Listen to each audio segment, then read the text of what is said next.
अस्सलाम वालेकुम स्टूडेंट्स। मैं उम्मीद करता हूँ आप सब ठीक होंगे, अच्छे होंगे, मज़े से होंगे। और सबसे पहले happy new year to everyone. और ये भी साथ में मैं उम्मीद करता हूँ कि आप लोगों का मिड टाइम एग्जाम काफ़ी अच्छे से गुजरा होगा। और आज जो हम पढ़ने वाले हैं, हम मैक्रो इकोनॉमिक्स पढ़ेंगे। और मिड टर्म से पहले जो भी हमने पढ़ा है वो माइक्रो इकोनॉमिक्स में आता है। माइनर सा डिफरेंस है। माइक्रो में हम इंडिविजुअल लेवल पे पढ़ते हैं और माइक्रो में बड़े लेवल पे पढ़ते हैं। मतलब लार्ज स्केल होता है हमारे पास। इकोनॉमिक्स को मैसिव लेवल पे समझने की कोशिश करते हैं। मूविंग टूवर्ड द डिफिनीशन, जहाँ से हमको डिफरेंस और भी क्लियर हो जाएगा। Micro economics deal with the total और एग्रीगेट लेवल ऑफ आउटपुट, इसी तरह लेवल ऑफ कंजम्पशन, इसी तरह level of income, aggregate level of employment and general level in economy के ऊपर बेस करता है।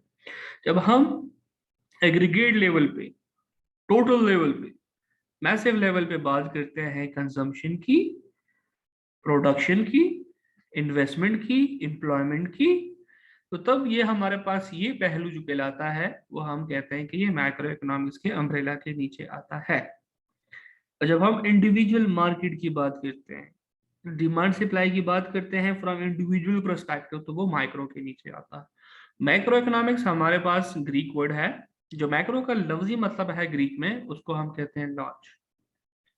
I hope it's simple, it's so simple to understand. Moving toward the next slide, जो कि बहुत ज्यादा इंपॉर्टेंट है from exam point of view, scope of macro economics. यहाँ पे स्कोप ऑफ मैक्रो इकोनॉमिक्स का मतलब ये है कि जो माइक्रो इकोनॉमिक्स है इसकी बाउंड्रीज कहाँ कहाँ तक फैली हुई है। मतलब कौन कौन से एरियाज हैं जो कि ये कवर करता है।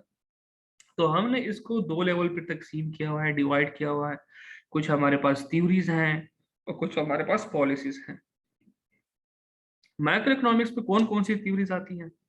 एक होता है इकोनॉमिक ग्रोथ एंड डेवलपमेंट, दूसरा थ्योरी ऑफ नेशनल इनकम, तीसरा थ्योरी ऑफ मनी, चौथा theory of international trade and theory of employment, last but not the least theory of general price level. और जब हम पॉलिसीज की बात करते हैं फ्रॉम मैक्रो इकोनॉमिक पर्सपेक्टिव, तो दो पॉलिसीज आती हैं, फिस्कल पॉलिसीज और मॉनेटरी पॉलिसीज। अभी हम पहले थ्योरीज को वन बाय वन पढ़ने की कोशिश करते हैं और फिर पॉलिसीज को पढ़ने की कोशिश करते हैं। जैसे कि आप लोगों को पता है कि हर मुल्क को चलाने के लिए एक गवर्नमेंट आती है, वो रेगुलेटरी बॉडी होती है।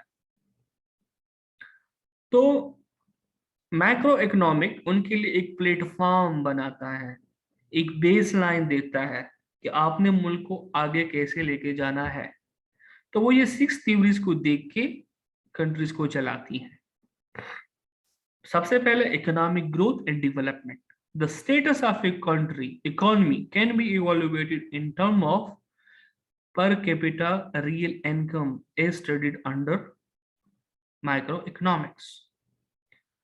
इसमें क्या होता है कि गवर्नमेंट ये समझने की कोशिश करती है कि पर कैपिटा इनकम एक इंडिविजुअल का कितना है और इसको कैसे बढ़ाना है, कैसे इन चीजों को आगे लेके जाना है, कितनी ग्रोथ हमें चाहिए होगी, कितने डेवलपमेंटल काम हमने करने होंगे ताकि हम पर कैपिटा इंडिविजुअल का फ्रॉम इनकम पर्सपेक्टिव बढ़ा सके।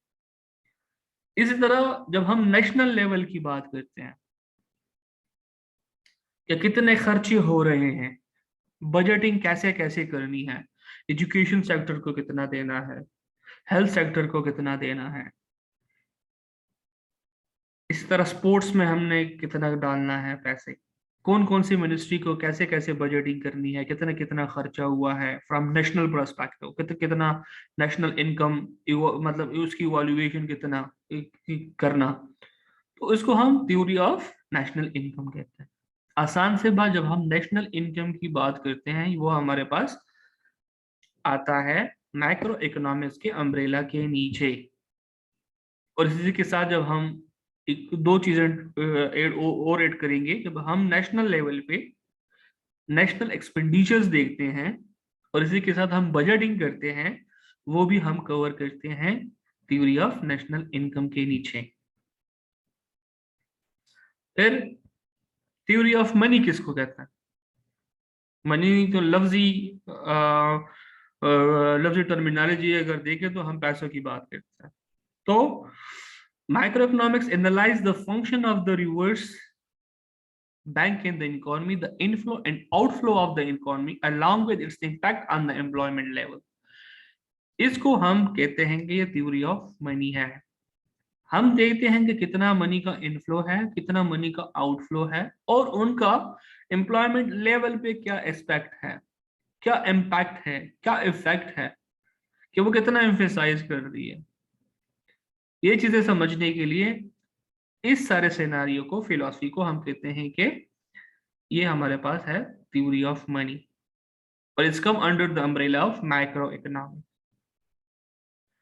इसके अलावा थ्योरी ऑफ इंटरनेशनल ट्रेड, ये भी बड़ा जरूरी है।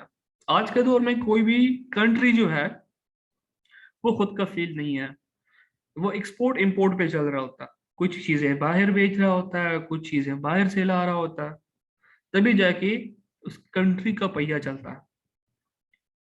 तो इसी बेस पे जब हम ये चीजें डील करते हैं फ्रॉम कंट्री टू कंट्री, तो वो हमारे पास कहलाता है कि ये थ्योरी ऑफ इंटरनेशनल ट्रेड है।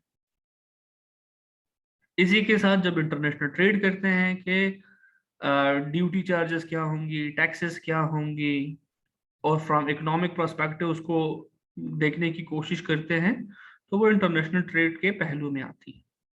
इसी तरह थ्योरी ऑफ एम्प्लॉयमेंट क्या चीज है? एम्प्लॉयमेंट का लफ्जी मतलब है रोजगार। ये भी हम फिगर आउट करते हैं कि एक कंट्री में अनएम्प्लॉयमेंट कितनी है, प्रिवेलिंग एम्प्लॉयमेंट कंडीशन कंट्री में कैसी है, और इसका डिमांड एंड सप्लाई पे क्या असर हो रहा है, कितनी कंजम्पशन हो रही है, कितने एक्सपेंडिचर बिहेवियर्स हैं जो बेरोजगार हैं या जो रोजगार वाले हैं। यहाँ पे मैं थोड़ा सा एक और चीज समझाने की कोशिश करूंगा कि हमारे पास जो थ्योरी ऑफ एम्प्लॉयमेंट है वो तीन एक्सपेक्ट और भी कवर करती है। एक होता है एम्प्लॉयमेंट, एक होता है अनएम्प्लॉयमेंट, और दूसरा होता है अंडर एम्प्लॉयमेंट। एम्प्लॉयमेंट तो ये जो रोजगार पे लग गया है, और एम्प्लॉयमेंट ये होता है कि बच्चे की क्वालिफिकेशन कम हो, एक इंडिविजुअल की क्वालिफिकेशन कम हो और उसको हाई पोस्ट पे लगाया जाए, इसको हम कहते हैं कि ये ओवर एम्प्लॉयमेंट है। अंडर एम्प्लॉयमेंट किसको कहते हैं? अंडर एम्प्लॉयमेंट इसको कहते हैं कि एक बंदे की तालीम ज्यादा है और इसको आप जो है ना कम पोस्ट पे लगा लो, तो इसको हम अंडर एम्प्लॉयमेंट बोलते हैं। एम्प्लॉयमेंट तो है, बंदा रोजगार पे तो है, लेकिन वो उसको जो सीट मिली हुई है, जो पोस्ट मिली हुई है, वो उसके कैलिबर की नहीं है, उसको हम अंडर एम्प्लॉयमेंट बोलते हैं। और एक सिनेरियो हमारे पास अनएम्प्लॉयमेंट का आता है। अनएम्प्लॉयमेंट ये होता है कि बेरोजगारी, दैट्स इट। और इसके अलावा जब हमारे पास लास्ट थ्योरी है वो है theory of general price level. हम प्रोडक्ट्स की प्राइसिंग को देखते हैं कि कितनी प्राइस कम हो रही है, कितना प्राइस बढ़ रहा है, इन्फ्लेशन डिफ्लेशन को समझने की कोशिश करते हैं। ठीक है जी, तो इसको हम, ये हमारे पास एक बेसलाइन प्रोवाइड करती है कि एक कि इन्फ्लेशन की सिचुएशन में प्राइस लेवल को कंट्रोल कैसे किया जाएगा, डिफ्लेशन के दौर में जो है ना प्राइस को कैसे कंट्रोल किया जाएगा।